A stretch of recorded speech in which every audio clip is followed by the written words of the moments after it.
Flávio Dino voids the legislative earmarks requested or indicated by party presidents and sends the party's response to the federal police.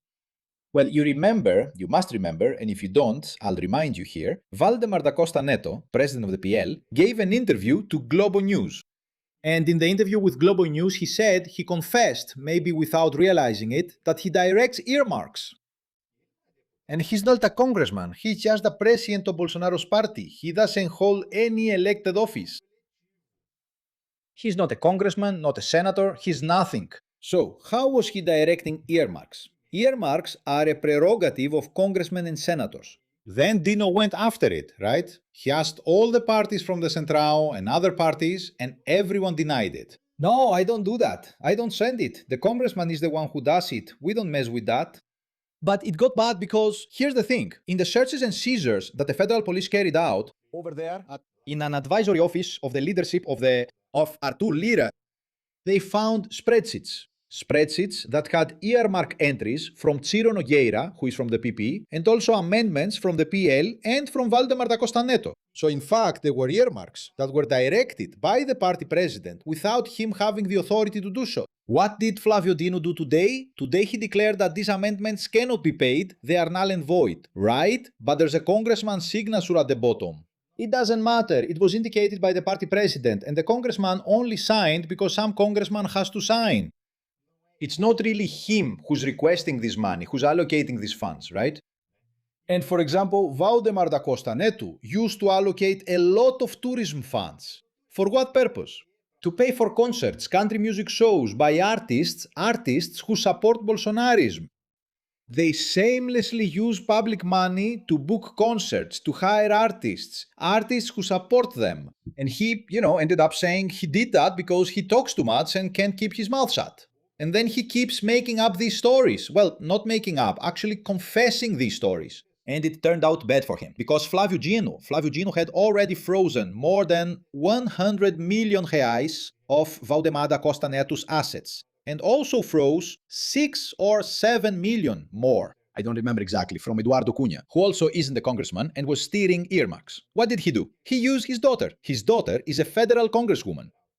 So Eduardo Cunha would propose the amendment and she would sign it, using her as a proxy, right? He got himself a proxy congresswoman, who is his daughter, and kept allocating amendments to places where he has electoral interests. Flávio Dino simply ordered these amendments to be cancelled. Look, the nonsense is over. If you're not a congressman, not a senator, you don't have the right to direct earmarks anywhere. And these people won't be directing them. And that's how it was.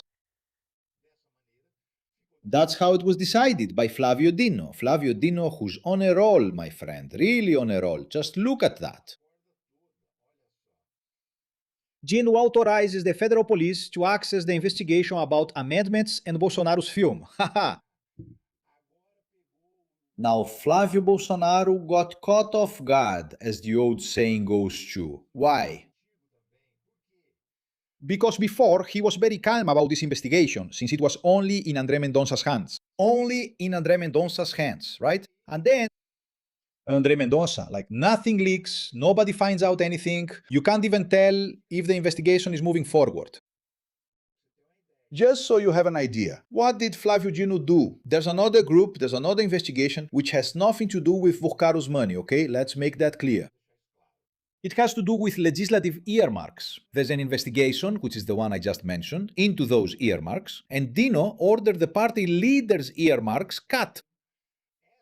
This investigation covers all the legislative earmarks in what's called the secret budget. Under suspicion that federal lawmakers sent earmark money to fund the Bolsonaro film. They're shameless. They criticize the Rouanello, but they send money directly to carry out activities they consider cultural, right? For their supporters, to keep their inner circle running.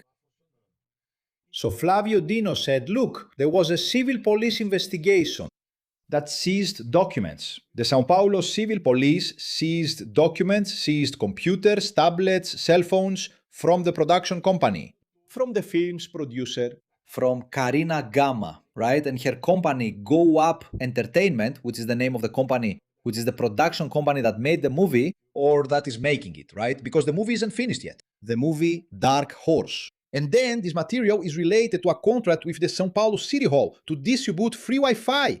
Just imagine, the NGO that makes movies, an organization that makes movies, a production company, belongs to a woman who also owns an NGO that has a contract worth more than 100 million with the São Paulo City Hall to distribute free Wi-Fi. So there was a suspicion that this money for free Wi-Fi was actually the money for the movie. And also, for example, there was an earmark from Mario Fria worth 2 million reais. It went to an NGO owned by the same producer. And there was also an earmark from Carla Zambelli.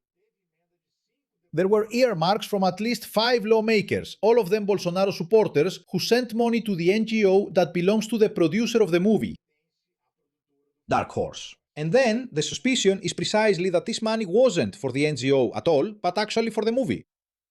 So then, Flávio Dino authorized the federal police to access the materials that were seized by the state police. Computer, cell phone, tablet, notes, planners, documents, everything. To investigate what? Whether Bolsonaro's film received an earmark. So like they're not investigating Vorcaro's money, but they're also investigating. They're investigating Bolsonaro's movie based on the earmarks. So now there are 2 investigations into Jair Bolsonaro's movie. 2.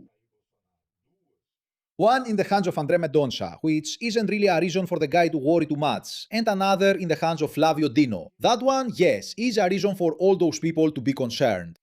Daniela Lima, Dino opens a second investigation into Dark Horse. Exactly. The second consecutive investigation, right into the Dark Horse crowd. And then, with Flávio Dino going after them, my friend, it's unpredictable what will happen. Here, look at Dino's face, right here. That look, like I'm going to get you, Flávio. I'm going to find out what you were up to last summer and this summer, right?